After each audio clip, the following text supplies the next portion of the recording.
In the second episode of this show, a monster looks a 15-year-old girl in the eye and asks her a question the writers wait years to actually answer. Julie, don't you recognize me? For a long time, the assumption was simple. It's a lure. The monsters in this town wear friendly faces to get people to open doors they shouldn't. That's basically the whole rulebook laid out in episode 1. But season 4 just handed us new dialogue that makes that assumption a lot harder to hold on to. And the season 4 finale buried something directly underneath the one building where that first line was ever spoken. So here's the plan for the next 15 minutes. First, we walk through exactly how this show's time travel works, because the writers finally gave us the rules back in season 3. Then we hold those rules up against that season 1 porch scene and see what breaks. After that, we move into territory most breakdowns of this scene never reach because it's brand new, pulled straight from this year's episodes. And by the end, we build a season 5 prediction that's a lot more unsettling than the monster was just lying. Let's get into it. Quick setup for anyone who needs it. The show is called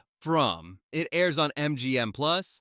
And the premise is nasty in a very simple way. A town swallows anyone who drives into it. Nobody who enters can leave. And once the sun goes down, whatever is living in the surrounding forest stops pretending to be friendly and starts hunting. Julie Matthews has been trapped in this town for less than a day. Her family crashed into it by accident during a road trip. She doesn't know the layout. She doesn't know the rules, and she absolutely does not know that the sun going down is the actual emergency. She's running for a large communal house on the hill, the one everyone calls Colony House, trying to get through the door before dark finishes falling. That's when one of the creatures breaks off from the group behind her and walks straight at her. Not at the group, at her specifically. He's young. He's calm. He raises a hand the way you'd greet an old friend across a parking lot, and then he asks her the question, "Don't you recognize me?" Julie has no idea what he means. Why would she? She stepped out of a car and into this nightmare less than 24 hours earlier. The obvious reading, and probably the reading the writers wanted audiences to land on in that exact moment,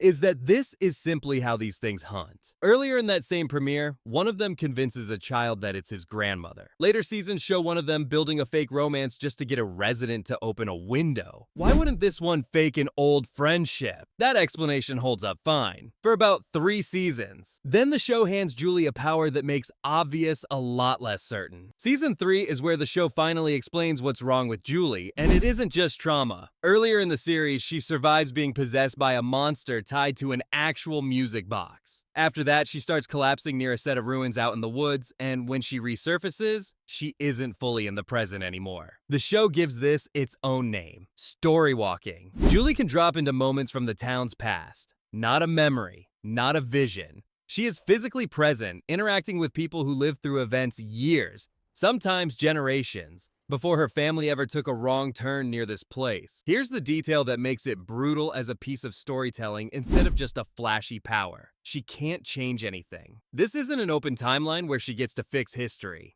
She's stepping into a timeline that's already closed. Whatever she does while she's there has already happened, from everyone else's point of view, long before she ever shows up to do it. The cleanest proof of this involves the show's lead character, Boyd, and a rope. Earlier in the series, Boyd gets pulled out of serious danger by a rope that appears with no explained source. It's only much later that the show reveals who threw it. Julie did, storywalking into that exact moment, arriving from her future into his past. From Boyd's side of the timeline, that rope always existed. From Julie's side, she hadn't thrown it yet, right up until the episode where she finally does. That's the mechanic. Cause and effect don't run in the same direction for everyone in this story. For Julie, a single event can be her past and someone else's future, or her future and someone else's past, depending entirely on which side of the loop you happen to be standing on. It's also worth noting who this power belongs to, and who it doesn't. 2 other major characters, Tabitha and Jade, are eventually revealed to be reincarnated souls,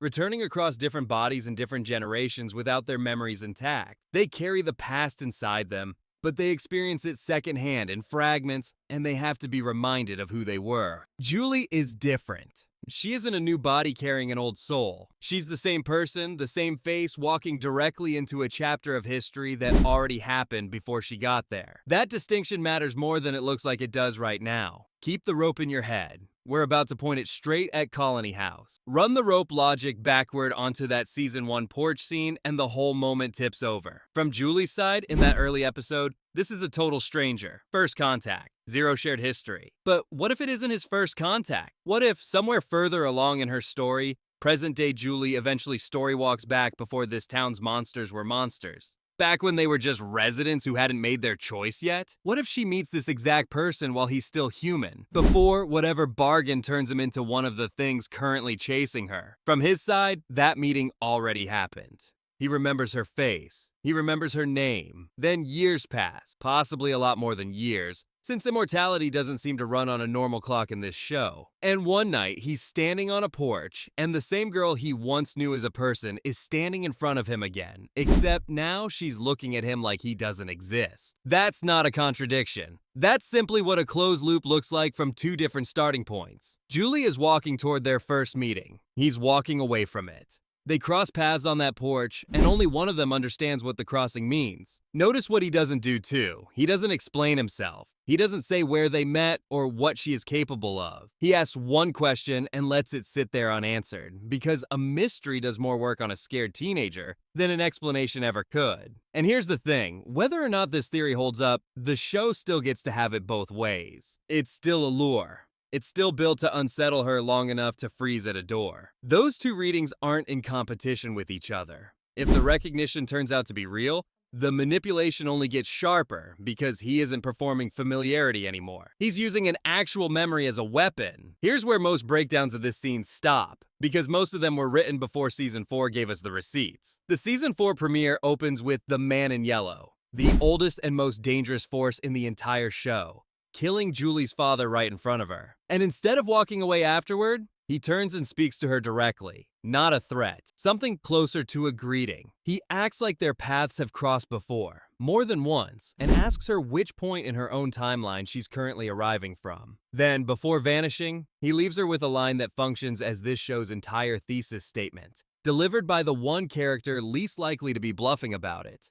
There's no way to change a story once it's been told. Sit with that for a second, because it's doing a lot of quiet work. This isn't some low-level creature reciting a name off a list. This is the single oldest entity in the show casually confirming that he's met Julie across more than one point in her personal timeline, and that he's tracking those meetings closely enough to ask which visit this happens to be. That's the exact same shape as the Colony House scene. A creature recognizing Julie across a timeline she hasn't caught up to yet. Except now it isn't a background monster we can shrug off. It's confirmation from the top of the food chain that this is genuinely how the town's oldest residents experience Julie, repeatedly, and out of order. Season 4 also does something easy to miss if you're not tracking every subplot closely. It tests a competing fan theory and kills it on screen. For a long stretch of the show, viewers wondered whether Randall, who survived the same monster possession Julie did, might also be able to storywalk. This season puts him inside the exact ruins that triggered Julie's ability. Nothing happens. No collapse, no seizure, no jump backward through time. The show is deliberately narrowing the list of who can actually do this, which tells us the ability isn't a leftover side effect of surviving one particular monster. It belongs to Julie specifically, and a power that rare, that specific,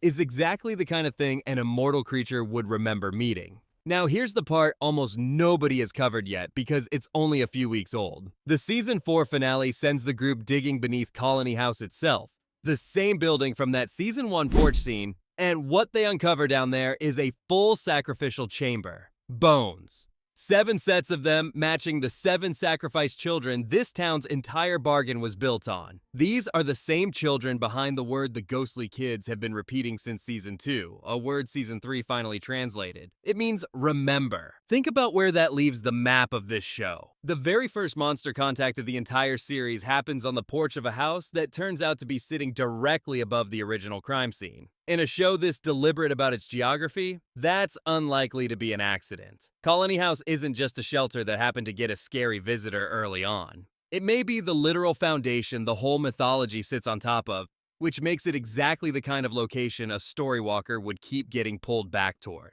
The same finale strips the town of its talismans, the objects that have apparently been holding some of the worst threats back this entire time, and cracks open a tunnel system nobody has had access to before. One of the show's longest-running residents, Fatima, ends the season fully embracing a transformation of her own, just to buy the group enough time to escape. The series is heading into its final season with less protection, more open ground, and a confirmed physical body of buried history sitting under everyone's feet. For a show that spent years arguing that this town runs on memory, that's not just a shock beat before a season break. That's the show literally excavating the exact thing its own mythology has been begging its characters to remember. So here's where this goes, and I want to be upfront that everything from this point forward is prediction, not confirmed plot. Season 5 has already been announced as the final chapter, and the show has now handed itself every ingredient it needs to send Julie further into the past than she's ever gone. The talismans are gone.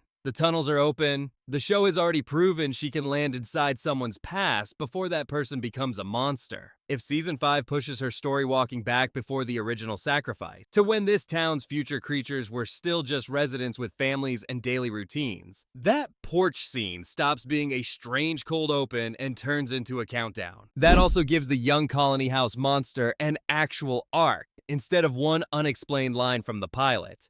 Maybe Julie meets him while he's still human. Maybe he becomes the first person in that older town who actually believes a stranger claiming to be from the future. Maybe he even helps her, right up until the bargain gets offered and he takes it anyway. If that's where this goes, the porch scene was never only about him recognizing her. It's about her eventually having to recognize him back, and realizing the friendly face she couldn't place belonged to someone she already tried and already failed to save. Fans have floated a handful of names for who might be under that face over the years. An older version of her brother Ethan, a young version of a character named Thomas, a younger Randall, at least before this season ruled him out as a story walker. None of it is confirmed, and honestly, the theory hits harder if he isn't anyone we've already met by name. Just one more resident of a town that keeps making the exact same trade, generation after generation, and one more reason that porch line lands differently every time you go back and watch it again. Every long-running mystery show eventually asks you to trust that its writers knew the ending before they ever wrote the beginning. It's rare to get actual proof of that mid-run without waiting for the series finale to hand it to you. This show just handed it to us anyway. This town runs on memory. The monsters have it, the residents don't. And the very first thing one of those monsters ever said to Julie Matthews was a question about which side of that line she was standing on. If you've got your own read on who's behind that face, put it in the comments. I'll actually go through them before the next one of these. And if this kind of deep dive is your thing, the subscribe button's sitting right there.